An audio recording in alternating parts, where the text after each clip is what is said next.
શિવ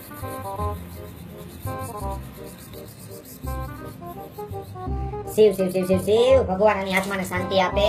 કોની આત્માને ગોટિયા? મારાથી તો બોલાય એમ જ નથી. 12મા ધોરણમાં ભણતી વિદ્યાર્થીનીએ ભણવાના પ્રેશરથી કર્યો આપઘાત.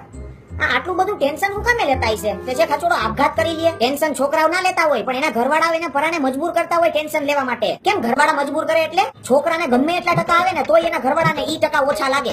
છોકરો 80% લઈને આવે ને તો એમ કે હજી થોડીક મહેનત કરી હોત ને તો 85 ઉપર આવી જાત. છોકરો 85 લઈને આવે ને તો કે હજુ થોડીક મહેનત કરી હોત ને તો 90 ઉપર આવી જાત.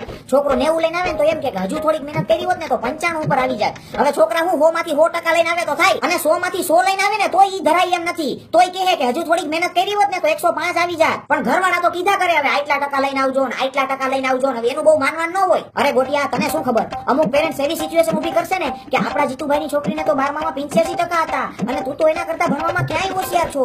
આપણે 90 ઉપર જ આવવા જોઈએ. ઘરવાળા એટલો માનસિક ત્રાસ આપે ને કે મારે આટલા ટકા જ આવવા જોઈએ, એટલે છોકરો બિચારો મારી તોડીને મહેનત કરે એટલા ટકા લઈ આવવા માટે. પણ છેલ્લે જ્યારે એને ખબર પડે ને કે મારે એટલા ટકા નહીં આવે એટલે સીધો આપઘાત કરે. હા, પણ ન આવે તો ન આવે, એમાં મરવાની શું જરૂર? ઘરવાળાની બીકના લીધે જ આ પગલું ભરે છે.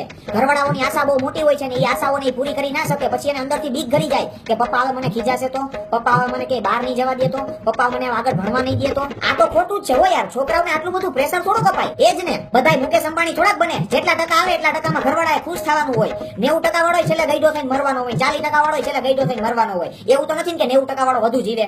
તો પછી આટલો બધો મોહ હું કામે રાખતા હશે ટકામાં ઘરવાળા? સાચી વાત છે ગોટિયા. અને ઘરેથી ખીજાય તો આપણને શું ફેર પડે? જેથી ખીજાય તેથી 1 રોટલી ઓછી ખાવાની, બીજેથી 2 રોટલી વધુ ખાઈ લેવાની. ખાઈ પીને જલસા જ કરવાના. એની માને ઓછા ટકા આવે તો આપણને શું ફેર પડે? અને માણસોને ભણવાના પ્રેશર હોય છે. બોલો, અહીંયા તો સવાર ઉઠીને સંડાસનું પ્રેશર ન થતું.